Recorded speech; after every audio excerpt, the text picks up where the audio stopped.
आने वाले तमाम हाजरीन को आज़ाद थिएटर की तरफ से खुशामदीद। आज का जो प्ले हम लोग पेश करने लगे हैं इसका नाम है आओ अहद करें। ये एक सोशल प्ले है और ये लिखा है मलिक असलम साहब ने और डायरेक्शन भी मलिक असलम साहब की। तो प्लीज़ ये इसे ज़रा गौर से देखिएगा क्योंकि ये सोशल इशू पे है, तो मोबाइल वगैरह बंद कर दीजिएगा ताकि बीच में डिस्टर्ब ना हो। ठीक है, तो देखते हैं ले आओ अहद करें।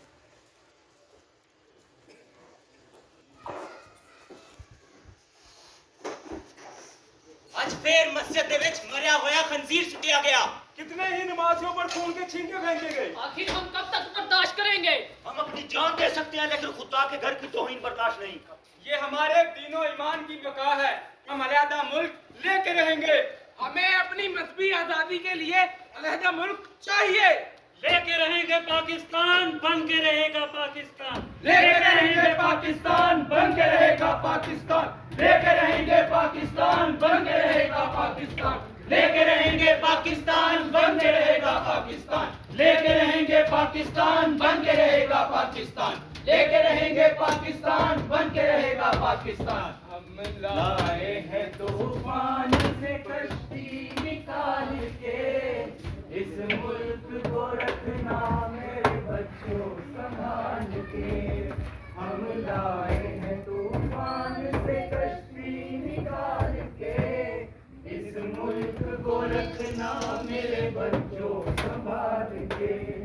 हम लाए हैं तूफान से कश्ती निकाल के, इस मुल्क को रखना मेरे बच्चों संभाल के।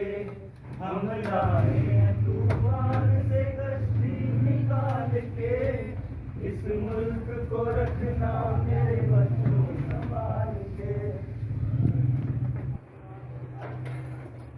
ये कहानी है उस देश की जो उस वक्त की अक़लियत ने अपनी मजहबी आज़ादी के लिए हासिल किया। इसके पस मंजर में सिर्फ एक ही बुनियादी खौफ था कि मुसलमान अक़लियत को हिंदू अक्सरियत से आज़ादी हासिल नहीं हो सकती थी। लेकिन कल की मुसलमान अक़लियत आज की मजहबी अक़लियत को उनके हकूक़ के मुताबिक ज़िंदगी गुजारने का हक दे रही है। ये सवाल निहायत अहमियत इख्तियार कर चुका है।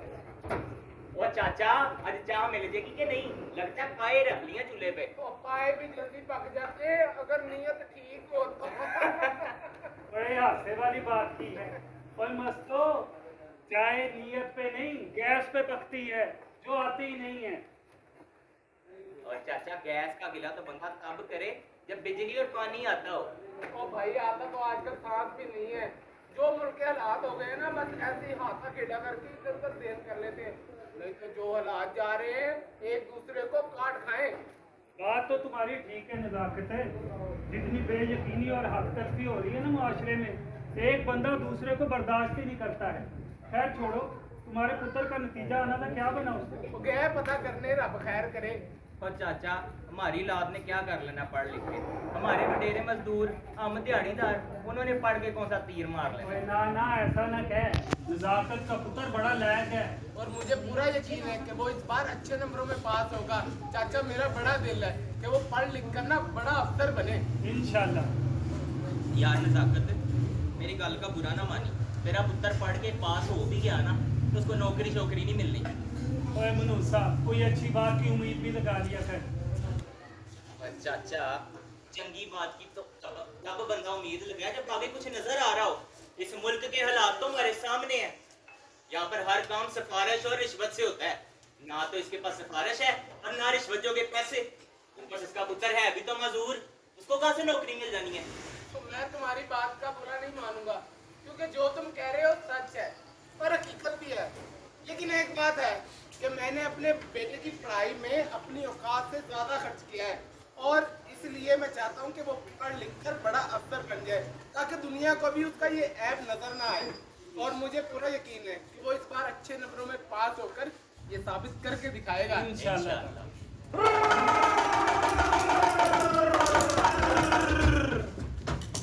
हाँ भाई बच्चा जमूरा जी बाबा शहर में घूम जा। घूम गया ओए जरा सा झूम जा। घूम गया वो जो कुछ पूछूंगा बताएगा बच्चा। जाएगा ना बाबा। सच सच बताएगा बच्चा। मैं सच ही बताता हूँ बाबा, मैं कौन सा वजीर इत्तलात हूँ। ओए सियासत छोड़, ये बता शहर के क्या हालात हैं, क्या मामलात हैं? हालात बड़े खराब हैं और मामलात का कुछ पता नहीं। बिजली नहीं, पानी नहीं, रोजगार नहीं, कोई पुरसाने हाल नहीं है बाबा। तो जो है इसकी बात कर बच्चा। महंगाई है, करप्शन है, मिलावट है, झूठ की फरावानी है, दिखावा है, बेजमीनी है, लामकानी है, बस गर्मा गर्मी है बाबा। ओए मौसम के क्या हालात हैं? सावन में सूखा है, धूप में बारिश है, बहार में पतझड़ है और खिजा में फूल है। बेगुनाहों और मजलूमों के खून की बारिश हो रही है। फिरका वारियत और लिसानियत की आंधी चल रही है। हुक्मरानों के जमीर पर बर्फ पड़ चुकी है और अवाम के शाऊर में अभी तक कोई करत चमक नहीं है बाबा। ओए हालात बड़े खराब हैं, चल यहाँ से भाग चल। और बड़े मुखौलिए बड़ी रौनक लगाते हैं दोनों। लो भाई, एक और क्रिश्चियन बस्ती जला दी गई। कहाँ? ओए अखबार ना फाड़ दी। ओए हुआ क्या है? कोई तौहीन का मामला है। पर बस्तियां जलाना तो गुनाह है कोई गुनाह नहीं है। और इसके लिए कायदा कानून है। और बस्तियां जलाना कौन सा इंसाफ की बात है? और चाचा, तौहीन कोई मुसलमान बर्दाश्त नहीं कर सकता। और बेगुनाह इंसानों को जलाना कौन सा मुसलमान बर्दाश्त कर सकता है? और जुर्म एक बंदा करता है, सजा पूरी बस्ती को दी जाती है। सजा देना अदालत का काम है या लोगों का? और चाचा तू बता हम कहीं महती ना बन। कोई बात सिर्फ उनकी नहीं है। कितने मुसलमान तौहीन के झूठे मुकदमे में थानों और जेलों में मार दिए गए हैं। ये गलत रवैया है जिससे कोई भी महफूज नहीं है। और रहने दे चाचा, अब इतनी भी लुट नहीं पाएगी इस माशरे में। और पुत्र है मुसलमान पूरी दुनिया में उनकी आबादी 23% है और 46% जो है वो अक्सरियत में है और 146 अकलियत में है। अगर हम अपनी अकलियतों के साथ अच्छा सलूक नहीं करेंगे तो जिन ममालिक में हम अकलियत में हैं, असल में वहाँ पे हम अपना केस कमज़ोर कर रहे हैं। अगर किसी मुसलमान के साथ कोई ज्यादती होती है तो हम किस मुंह से उसका दिफा करेंगे? हमें चाहिए कि अपनी अकलियतों के साथ अच्छा सलूक करें। वाह चाचा वाह, ना पढ़ा लिखा होकर भी तेरे पास बड़ा इल्म है भाई, बड़ा ही इल्म है तेरे पास। पर मेरे पास पैसे नहीं है, कल ले लीजिए। पहले कौन से दे के जाता है? ले पुत्र, मैं तेरा बर्तन धो गया है, तू इधर ही बैठ। ठीक है चाचा।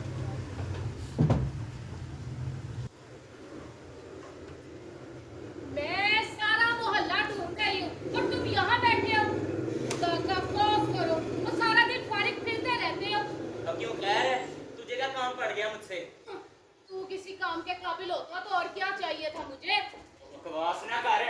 और क्या करूं? सारा दिन नवारा गर्दी, रात को टीवी पे बैठ के क्रिकेट पर जुआ खेलना। और कोई काम आता है तुझे? और कल की मार भूल गई है? याद है मुझे, औरत को मारने के सिवा। और तुझे आता ही क्या है? ना कर मेरे साथ। मुझे क्या जरूरत है तुझसे बक करने की? जो दिल में आता है कर, लेकिन ना जो तू कल रात को घर से पैसे लेके आया, मुझे वो पैसे दे दे बस। वो केड़े पैसे? मेरे पास कोई पैसे पूछे नहीं है। वो तूने मुझे चोर समझा हुआ है? खुदा का वास्ता है तारिक, मुझे वो पैसे दे दे। वो माल के पैसे हैं, माल लाऊंगी तो काम करूंगी तो घर का खर्चा चलेगा, बच्चे खाएंगे। कहाँ से खिलाऊंगी बच्चों को मैं? उनके पेट पे लात मत मार। तारिक मुझे वो पैसे दे दे बस, जल्दी कर। मेरे पास कोई पैसे पूछे नहीं है। कल सिक्सों की डब्बी ले ली थी, बाकी जुए में हार गया हूँ। जब होंगे ना दे दूंगा, जब तक गले ना सुना मुझे।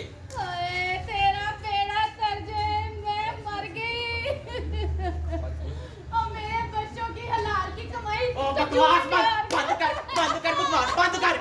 ढोला डाला तूने, तमीज नहीं है तुझे। ओए बदबख्ता, ये क्या कर रहा है? क्यों मार रहे हो उसे? पूरे मोहल्ले में मेरी इज्जत का जनाजा निकाल दिया इस पागल औरत ने। तू बड़ा इज्जत वाला काम कर रहा है, उसे बड़े बाजार में मार रहा है। वो तेरे बच्चों को पालती है, तेरे घर को संभालती है। तो कौन सा सहन करती है? इसकी भी तो लाद है, कली मेरी थोड़ी है। वो जा दफा हो जा, नहीं तो मेरा भी हाथ उठ जाएगा। तेरा भी हाथ उठ जाएगा। तू घर आके नहीं, मैं बताता हूँ तेरे जेड़े पैसे मैंने ले। वो क्यों रोती रहती? बैठ इधर। क्यों बर्दाश्त करती है इसके जुल्म? चाचा, ये तो अब मेरी किस्मत ही है ना। माँ बाप ने डोली में बिठाया और भेज दिया। कहा वहां से अब लेकिन चाचा मैं तो यहाँ पे हर रोज मरती हूँ। खुदा जाने ये शौहर की शक्ल में मुझे किस जुर्म की सजा मिल रही है। फिर भी वो खामद है मेरा, मजाजी खुदा है। वो ठीक है, खामद है, मजाजी खुदा है तेरा। मैं ये नहीं कहता कि उसका एहतराम ना कर, पर अपने हकूक को तो पहचान जो इस्लाम ने और पाकिस्तान के कवानीन ने तुझे दिए हैं। अपना और अपने बच्चों का मुस्तकबिल देख। बस कर जा, अब चुप कर, घर जा।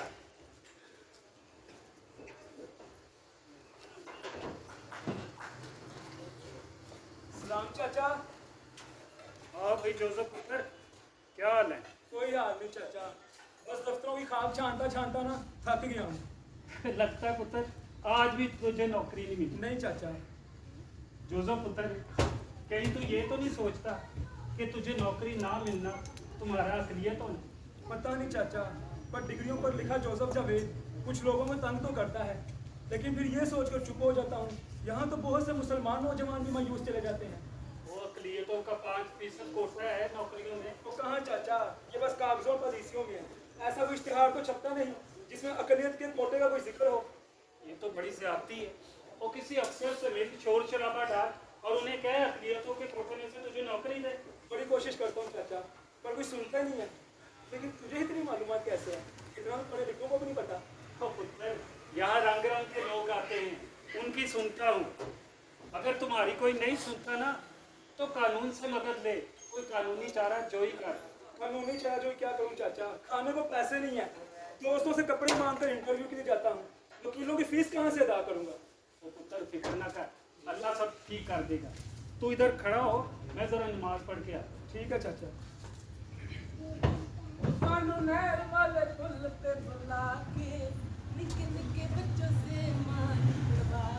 मेरा भाई चुप के देखता और सुना भाई जोसेफ अल्लाह ही खड़ा है। चाचा किधर है? चाचा ने नमाज पढ़ने दिया। ओ यार मैं तो चाय पीने आया था। खैर और सुना, नौकरी मिली कि नहीं? नहीं। वो मिलनी भी नहीं है भाई, यहाँ नौकरी मिलना कोई आसान काम है। लेकिन एक हल है मेरे पास जिससे मुमकिन है कि तुझे नौकरी मिल जाएगी। वो क्या ठीक भाई? वो ये कि इधर आ। हल ये है कि तू ना किसी दीनदार टाइप अफसर के पास जा और उसको बोल मैं जोसेफ जावेद से मोहम्मद जावेद बनना चाहता हूँ। फिर देख तुझे नौकरी कैसे मिलती है। बस कर दो तीन भाई, अपना मशवरा अपने पास रखो। यार मैं तो मशवरा तेरा तो ठीक तुझे बात नौकरी करते हो मिल जानी थी, तेरा काम बन जाना था भाई। पैसों में खेलता तू, नौकरी मिलती तुझे। तू अब भाई पता नहीं क्या हो गया यार। जोसेफ ये पैसे पकड़ और 2 जूस लेके आ और जाना जाना करी है। अस्सलाम वालेकुम पैरम जी। वालेकुम अस्सलाम लतीफ भाई। पैरम जी आप इधर? ओ जी मेरा तो घर का ना कुछ सौदा खत्म था, मैंने सोचा चलो जाके मैं सौदा ही ले आऊं। पर आप इधर किधर लतीफ भाई मैं जान? तो आप ही की तरफ आ रहा था जी। पिछले माल के पैसे देने थे और नया ऑर्डर देना था। सोचा कि घर पे मुलाकात हो जाएगी, लेन देन की बात कर लेंगे, पर आप इधर ही मिल गए। मेरी किस्मत है क्या मतलब है? मतलब ये कि ये रहे आपके पिछले माल के पैसे और ये रहा आपका ऑर्डर। ये क्या? तो लतीफ भाई मैं इतनी मेहनत करती हूँ और उसका मुआवजा इतना कम। इससे तो बेहतर ये है ना कि मैं बाजार खुद ऑर्डर लेके जाऊँ और लाके वो ऑर्डर अपना माल पूरा करूँ और जाके अपनी मेहनत का पूरा मुआवजा खुद लेके आऊँ। ओ ज़ैनब जी आपका दिमाग खराब हो गया, पागल हो गई हैं आप। वो धूप देखें कितनी धूप है। आप ऑर्डर लेने जाएंगी फिर लेके आएंगी, रास्ते में पाँव जल जाएंगे आपके, आपका रंग मेरे से भी ज्यादा काला हो जाएगा और ये मैं बर्दाश्त नहीं कर सकता। क्यों ना मैं आपका मुआवजा घर बैठे बैठे करा दूँ। अच्छा पर वो कैसे लतीफ भाई, जरा वो बताएं। वो ऐसे कि ये जो आप मुझे बार बार लतीफ भाई कहती रहती है ना, ये ना कहा करेगा। अच्छा तो फिर क्या कहूँ लतीफ भाई, ये भी बताए ना। आप ना मुझे ये भाई निकाल दें इसमें से, सिर्फ लतीफ कह लिया करें या लतीफ जी, या ज्यादा हो तो लतीफ जान कह लिया। अच्छा समझ गई। लतीफ जी जरा इधर तो आए। आ गया। अच्छा जी, लतीफ जान जी। चलिए जल्दी, आए आए आए। जरा आप ये बताएं, आप ठंडा पिएंगे कि गरम? ठंडा ठंडा ठंडा।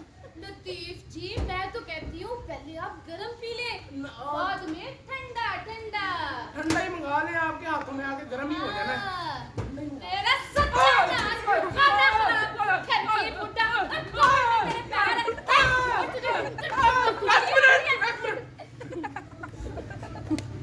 चलो खराब ना हो तो हुसैन पुत्र, ये लतीफ को क्या कहा है? सर पे पाँव रख के भाग रहा था। और चाचा कुछ ही नहीं, मैंने भी उसकी मेहनत करा, थोड़ा सा मुआवजा बढ़ाया है, बस इसी खुशी में सर पे पाँव रख के वो भाग गया है। क्या मतलब? मतलब क्या होना है चाचा, मुझे कहता है मुझे लतीफ भाईजान से ना लतीफ जान जी कहा करो, मैंने उससे लतीफ से लतीफा बना दिया। ये तो तुमने बहुत अच्छा किया। हमारे माशरे में चंद ऐसी काली भेड़े हैं जो औरतों की मजबूरी का फायदा उठाकर उन्हें जिनसी हरासा करते हैं। उनसे डरना नहीं चाहिए और तुम्हारी तरह उनका मुंह तोड़ जवाब देना चाहिए। ठीक है बेटा, चलो आओ, मैं छोड़ के आता हूँ। कहीं ऐसा ना हो रास्ते में खड़ा हो।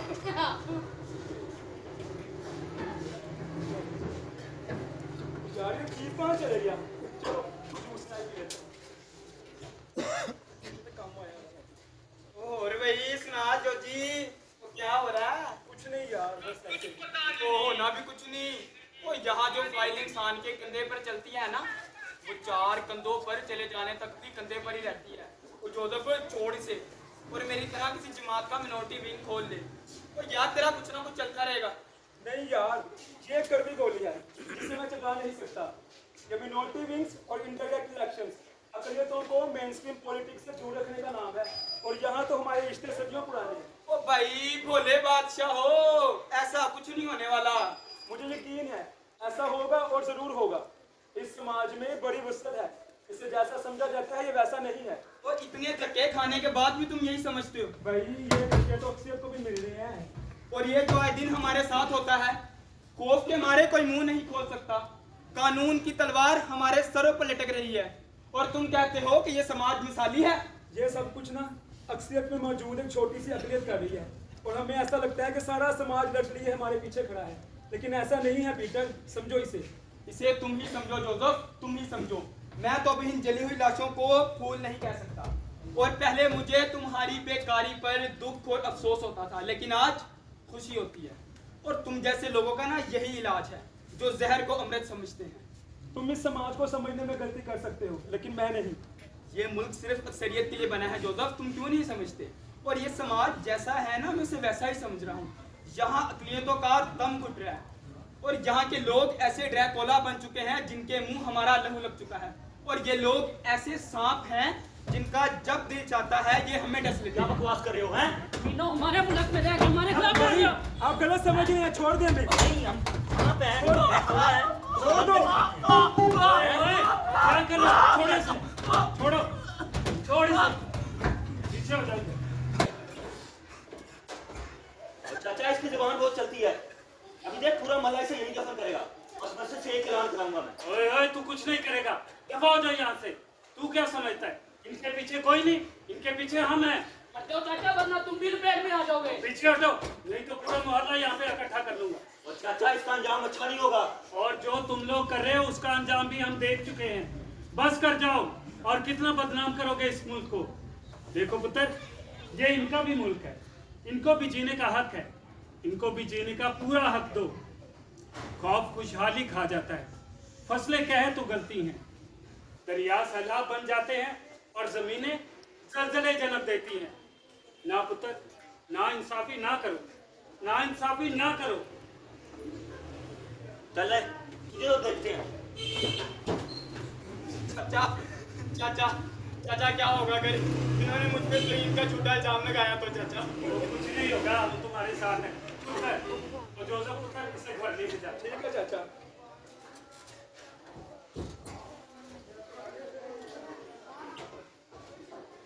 घबरा नहीं लक्ष्मी, राम भली करेगा।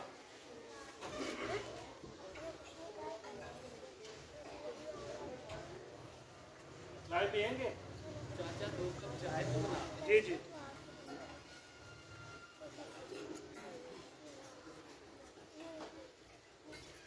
देखो जीवनदास, ये अदालत का फैसला है, पर मायूस ना हो। कैसे ना मायूस हो, मेरी बच्ची को जबरदस्ती भी आया गया है। लेकिन उसने अदालत में बयान दिया है कि ये उसकी मर्जी की शादी थी। एक लुटी हुई बच्ची है, और क्या कह सकती थी? अभी तो उसकी उम्र 14.5 साल की थी और नाबालिग थी वो। इसीलिए उसे दारुल-अमान भेज दिया गया है।